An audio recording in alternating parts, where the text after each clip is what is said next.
Hello, welcome to Lockbox Lunatics. I'm Chad Kamp here in Chandler, Arizona.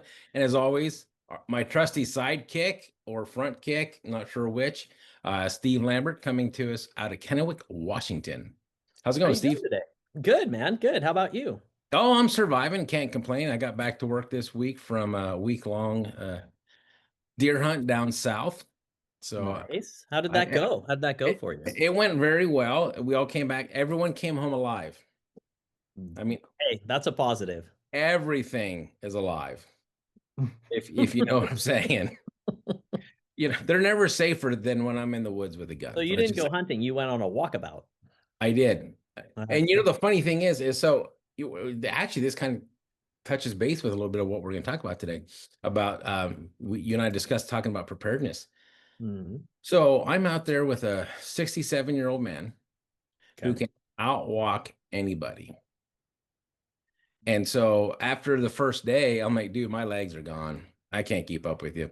You go do your thing, I'll do my thing. But he had been preparing for months because he knew we were going to be going up and down a lot of hills and having to hike a lot. And I was walking like maybe 2 miles on flat surfaces, to get prepared. Around the office Yeah, to the coffee machine, from the back to my couch, office. to the fridge. So, yeah, no. So speaking of preparedness, I mean, he went out there and he did it, man. He got prepared. I don't know how many pounds his backpack was. I know mine was probably 40, 50 pounds. I know it's not much, but about the amount of gear that I had on us is we're walking, but going up and down these hills.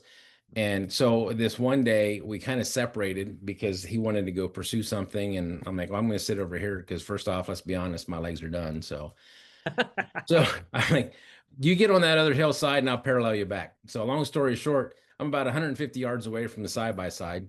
And I'm sitting there going, I found a shade tree actually. And I'm sitting there going, so this is how I'm going to die. 150 yards away from my side by side because my legs had nothing left in them. And Oh gosh. Bob's on the other side, just trucking along. It's like, whatever. But yeah, Oh, so he did a hilarious. phenomenal job being prepared. Yeah, Me, sounds like it. He was ready to go. He he knew was. he knew the task at hand. He He was. knew what he was going to need to be successful. Right. Well, he wasn't. He was about as successful as I was. So let's just. I mean, I don't think he found himself under a shade tree saying, "This is how I'm going to die." But So maybe that was successful for him to not find himself in that position, right? Maybe he's like, well, I don't think I'm dying today, so that's a win. I think that's a good thing. yeah, my success was making it back to the side by side. See, So it's the small things that count. It's the it small is. things It's that small count. things that count. And like you said, and we talk about this in real estate. Like that's our segue right there, folks. In case you didn't know it, that was a segue. That was a transition right there. That was a professional transition. Right. But we talk That was about, smooth. That was was smooth. it good? I thought so. We talk about this in real estate a lot about the little things add up to big things, right? And one of the things is being prepared. And there's a lot of things to prepare for in our business on the daily, whether it's holding an open house, going to a listing appointment, working with a buyer, working with an investor, prospecting. There's so many different parts to what we do, and you have to be prepared for every single part. And we wear a lot of hats throughout the day. Agents wear a lot throughout the day in terms of how they, because they're small business owners too, right?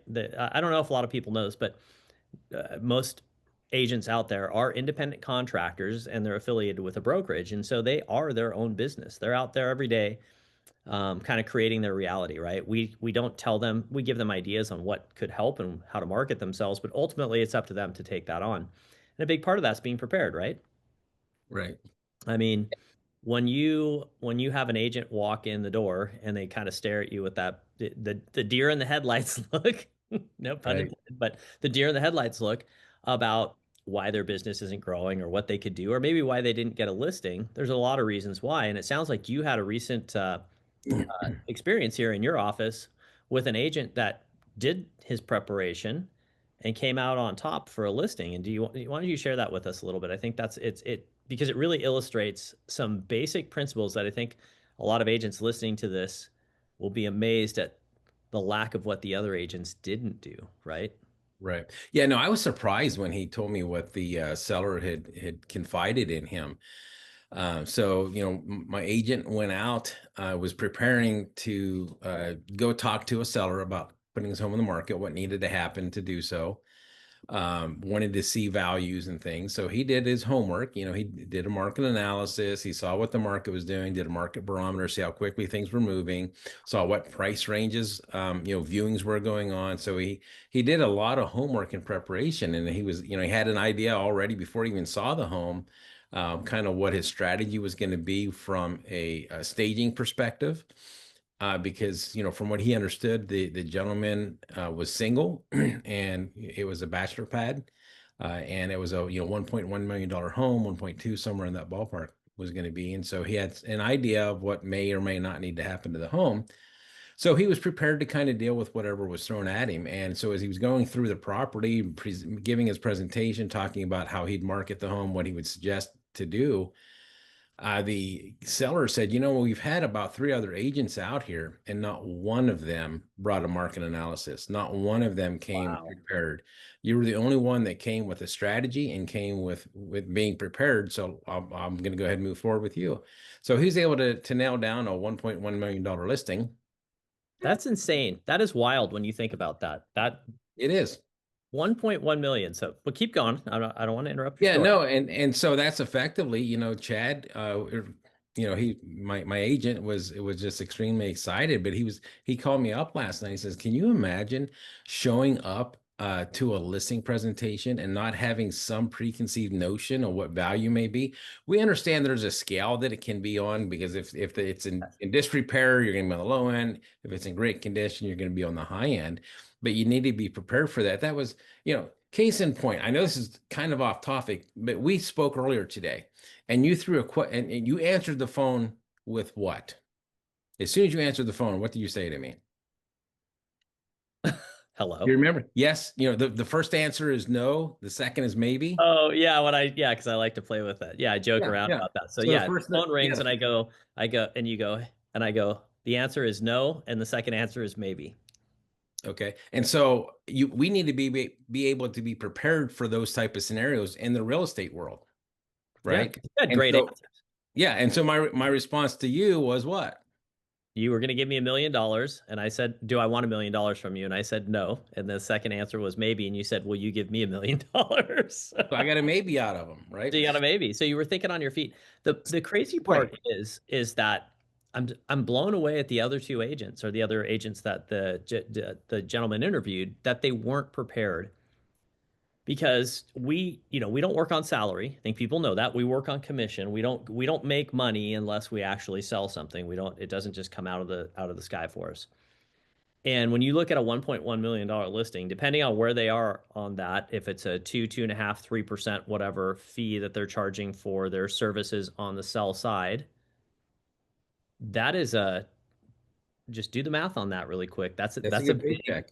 it's a big mistake. That's a big Yeah. mistake. And what kind of surprises me, Chad, about this is that the market this year, everybody knows this has been one of the toughest real estate market years in decades. Oh yeah. This has been. I've read many articles and heard many experts say that this is the worst it's been in basically 30 years. Okay, so a lot of people are wondering what's going on in the real estate industry. It's been tough, man. It's been really tough. And so I'm surprised that with that type of financial incentive on the line, that they didn't show up prepared. It's Yeah. amazing, right? It is. And whether that's a lack of training or agents just not being motivated, and I know that you do this very well in your office with your trainings. So I know you strive, and I try to strive as well to make sure that my agents are as prepared as possible when they go into a listing appointment or a buyer's appointment, to where if someone throws at them, the answer is no and maybe, they're ready to think quick on their feet, and they have experience and know how that conversation needs to go, to better serve their clients. Nothing's worse than showing up ill prepared, and not being able to satisfy, that client. I was meeting with a I shared with you earlier. I met with a potential listing, yesterday, and the conversations that he and I had, yeah, I just gave him as much information as I could so he could make an educated decision on what they needed to do to get ready to sell the property, and kind of what that process looked like. And now he didn't buy this home through me, and we had a conversation afterwards. And he says, "Wow, I really regret not using you when I bought this home." He said, "Because Right. the hour that I spent with you today, I learned more than the entire process of buying the home Isn't that previously." wild? That's wild though. But see, that goes a lot into showing your processes, your training, and how you prepare and how you prepare your brokers to be successful in the marketplace, right? Like you said, you and I, we strive to do that. And I think that's a big thing that we've kind of touched on this in the past a little bit about brokers not loving on their agents, right? That we do not only ourselves, not only our industry, but our brokers that work with us, that rely on us to help lead them and train them up and provide that leadership role when we don't give them the tools to be successful, right? It's Right. really not fair to them. And I see this a lot with a lot of various agents out there. I don't know if it's just a lack of wanting to know what's going on in the marketplace or if it's just not having access to the tools. Maybe the tools just aren't being put in front of them or accessible. And so, like I said, being prepared is a critical part of that. You and I give out a lot of information. I know I have I do my weekly meetings. We talk about absorption rates and what's going on in the marketplace and all that. And what was really amazing to me was one of my agents, raised his hand today and he said, "Hey, did you know in March our average home price was this? And then in August it was this, and now today it's that. Do you know that's an 8% drop in prices in the average sold price during that time frame?" And I was like, do you think that information would be beneficial to a seller when you go on a listing appointment and they Yeah. think their house is worth this and they're being told it's worth that? When you can actually sit there and say, "I'm not just going anecdotally, I can actually give you data points and specific timeframes in the last 12 months of exactly what the pricing is doing and why I'm suggesting a price to you that you may think is not as high as you were hoping for, or maybe Right. what you're being told by other people." Yeah, and as a broker, Steve, let's be honest. You've got to be honest with me. When you were sitting there, did you get develop a little tear in your eye? And you I did did. you I did. I got teary. I got teary. yeah, I had a proud because I had a proud papa moment. yeah, I mean, honestly, we're joking about that, but I know your heart is the same as mine. We don't spend time putting together these training sessions. We don't spend time with our one-on-ones and have these conversations with our agents for them just to dismiss what we're trying to teach them. Right. So, yeah, kudos to you to have an agent that they're finally getting it, right? Well, I'll tell you, and this he's got a great story too. This is an agent that said, my first year in real estate, I sold one house. His second year, he's like, I did, I think, two. So Right. in his third year now, he's done 12. And part of it Oh, was wow. we sat down last year and I said, "Hey, business plan." And he took his business plan to heart and he did it and he did it for real. You know what I mean? He actually, I said, I don't, he was intimidated by it a little bit. I don't know what to fill out. And I know you hear this, I hear it. I look at business plans sometimes and I'm like, really? What are you asking for on this? But I told him, I said, don't don't worry about the pieces that don't matter to you that you don't think about. Just like look at the business and analyze it as best you can. And the reason being is because he didn't have a lot of data points, right? He only had what 3.5 sales in a 2-year period. So he was like, I Right. don't really have data points to like, whoa, what did you do last year and this and that. And so I said, let's just look at this from a fresh perspective. We put a plan in place, and I will say this: he was consistent with his plan, and it was just three simple things. That's all he did, and they don't take a lot of time every day. But what those turned into was a change in habits, which led him to 12 deals now. And his goal this year was 12 deals, and he's doing Awesome. exactly 12 deals, man. He hit his goal, and he remember when he put that out there. He goes, "I probably won't get it, but my goal is to like," and I was like, "You'll get it. Trust the process, be prepared," right? And he showed Right. up prepared, and he shows up at our meetings every single week. He shows up with a notebook in hand. He's got his computer out. He's taking notes. He's taking all the data. We run over market data. He puts it in his own little spreadsheet. He can refer back immediately with the client exactly what was happening 6 months ago on that very day. I mean, it's amazing. And it That's just is a fantastic. testament to how, when you just take the time to be prepared, it's not overwhelming to him, it becomes easier, right? And Right. now he's excited because he's seen the financial rewards and of what his work has done, and he's excited now for the next year. And he did this. He grew his business in a down market, one of the worst years you could do it, and he blew his business out of the water.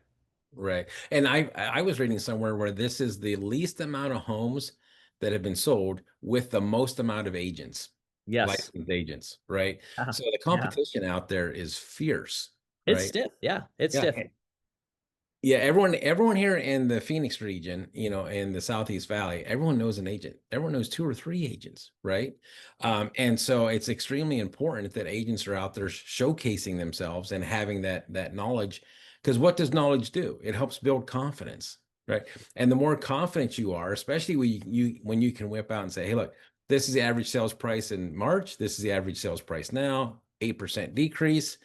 When you can sit and have an intelligent conversation like that's phenomenal. Most of these agents, they'll regurgitate what they heard on the news, Yep. Yeah. right? And they're not And giving that data, like you said, that hits hard with the seller. And so it's a big deal, right? And so, like you said, watching the news is one thing, but actually being a student of your industry, reading, paying attention to what's going on, looking at your local market data, but then also not only that, not just looking at it, but actually taking it in and understanding what does it actually translate to? What does this mean for the person sitting across from me? So again, that's one way you could be prepared.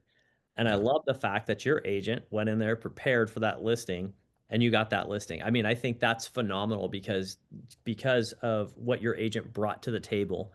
Um, and to us, that's like real estate 101, right? But it your is. your Yeah, agent, but he's listening to what you're teaching, he's listening to the idea, and they're bought in on saying, hey, let's go ahead and be prepared for this. And that makes such a huge difference.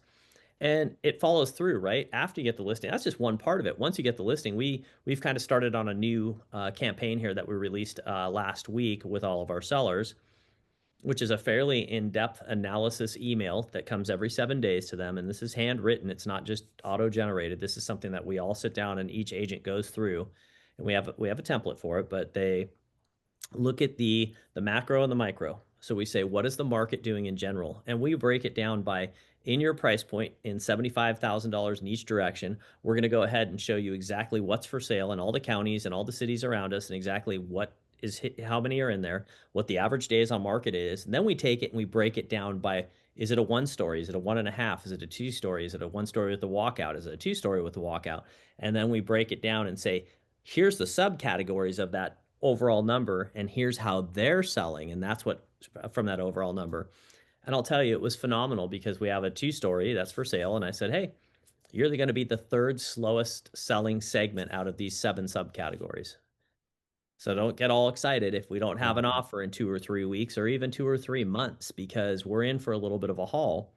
But it gives them the idea of really understanding where they are in the marketplace so that they actually have data to act on.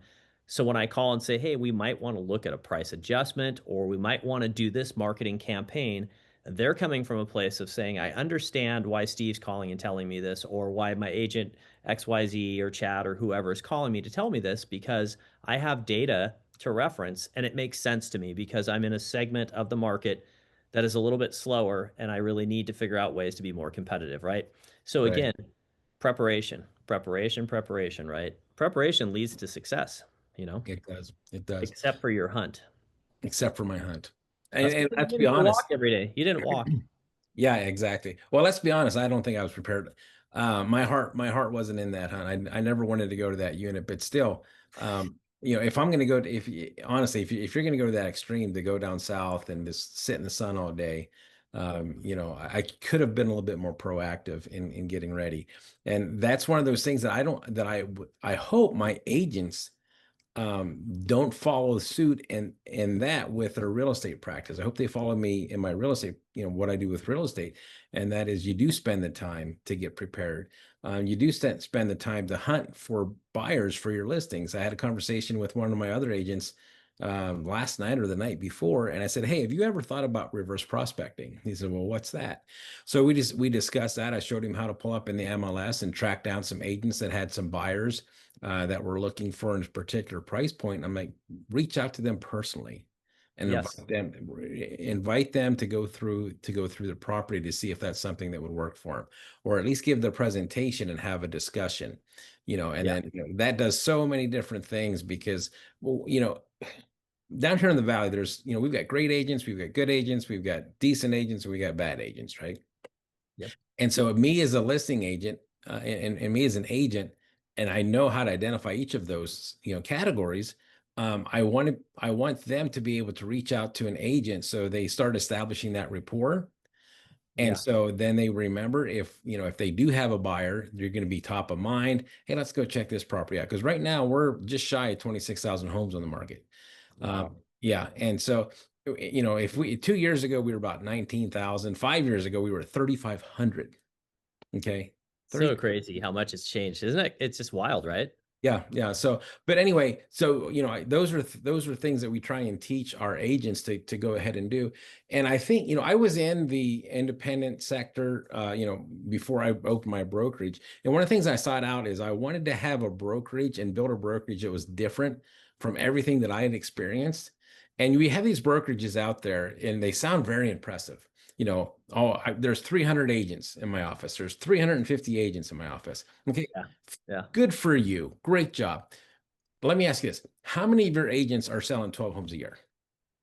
Right. And Exactly. so, and now if you get down to that, now you're going to be talking at like 5% of those 300 agents Yep. doing that, right? And so I know my goal is, I don't care my agent count. If I have 10 agents doing 12, 15 deals a year, I'm successful. Right. Yep. And so that's my game plan and my strategy. I'd rather have fewer agents doing more deals because then I can continue to invest my time and continue to help them grow and help them scale their businesses. Not only is that going to impact, them in their business and keep them motivated, it's going to impact their family. It's going to impact, Yes. and then it's going to be impactful to the community. And I mean, Well, it's a, it's contagious, you know what I it is. mean? And success and people that are successful and wanna be successful, what do they say? It's the old adage, they wanna surround themselves with successful people, right? Right.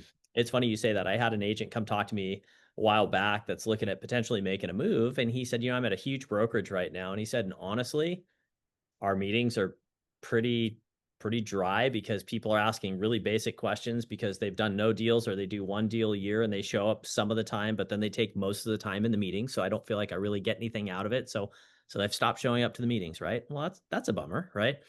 And they said there's really only just a handful of people there that are doing as much volume as I am, and they're never really in the office. So I feel like when I do go to the office, there's not a lot of culture there for me to connect with because it's a bunch of people that aren't really successful, and some of them don't even seem like they want to be successful.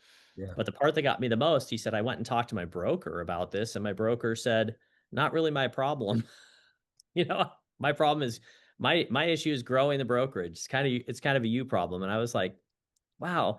And it saddens me when I hear that because that's a business model that's clearly it works for that broker and their model. I understand their model. But what's a bummer for me to hear is that the disservice it's doing to the brokers that are at that brokerage that want to grow their business, but even more so the clients that are at the tail end of this transaction, which are should be priority, right? They're not getting well-trained agents and they're not getting agents that are really excited about what they're doing, and this is the biggest transaction of their life, and that when you think about that, you're like, that's kind of sad, right? And so I love like what you said about I'd rather be smaller and super productive and grow and keep. I mean, I'd be happy to be at 300 agents if, like you said, all of them are doing 10 or 12 deals a year. That's Oh my insane. goodness. Yeah. It'd Can be you amazing, imagine? right? Yeah. Is that realistic? That's a tough one, man. Because every organization in sales we know has that 80-20 rule, but I know you have high production, we have high production, and I love the fact that we're doing that because I think I've got 11 people now. We're at 100% production, and it's not just one deal. They're all doing, more than that, and the difference it's made in their lives and how they approach the business is awesome. And I think the idea of being prepared, they've all bought into it. And I'd say that's the single biggest difference is that they show up prepared now versus Right. maybe where they were before. So like the overarching theme of us on this podcast is for today's episode is whatever it is you're doing, show up prepared, but you got to be passionate and excited about it to be prepared. You've got to want to do it. And you've got to surround yourself and put yourself in a good position to be able to be encouraged along those lines, right? Hmm. And if you're not able to go in there and talk to your broker and have your broker sit down and give you a serious game plan to improve your Yeah. production, as opposed to referring you out, well, you need to show up to this meeting, right? Because those meetings and those big brokerages, those are broad scale. right? They're not one-on-one meetings, and that brokers don't have time to meet with 300 agents, right? Yeah, they just don't. Yeah. They don't. So, if I would say anything, if you're serious about, furthering your career in real estate, seek out someone who's going to be able to spend some time and invest time in you. Make yourself worthy of a broker investing their time in you, but also, and how do you make yourself worthy, Steve? Yeah. The the agent needs to actually do what they've been instructed to do. Exactly. Well, and then when they're seeking out brokerages, when you're looking to seek out a brokerage, show up prepared, right? Have Right. questions to ask, but don't ask questions just to ask questions. Understand what those questions mean to you, but also be prepared to hear what the person on the other end is saying in terms of, I appreciate that question. I can see where you're coming from, and have them give you a thorough answer, but be willing to hear what they have to say about the business in general and how they can help you prepare for success, right? I think Right. those things are all super important. So, Yeah. No, I any agree. last message for today for our viewers before we wrap up? No, I don't. Other than, hey, folks, I know it's tough out there. Yep, it is. If you need any advice or if you want to revisit your business plan or whatever, no strings attached. I know Steve in Washington would be Yep, willing to come alongside with you, have a cup of coffee, talk about that. I know me down here in Chandler, we'd love the opportunity to sit down and kind of go over what your business plan looks like and what you're doing from a production perspective or what you're trying to do to be productive. yep, And we'd be more than willing to give you some pointers, no strings attached. So that's absolutely. out there. Yeah. So if you've liked the show, go ahead and like and comment. If you don't like the show, still like and comment. Uh, no, see, all joking aside, any comments, anything, any topic you want to hear about in the future, by all means, go ahead and drop those in the comment section, and we'll catch up with you next week.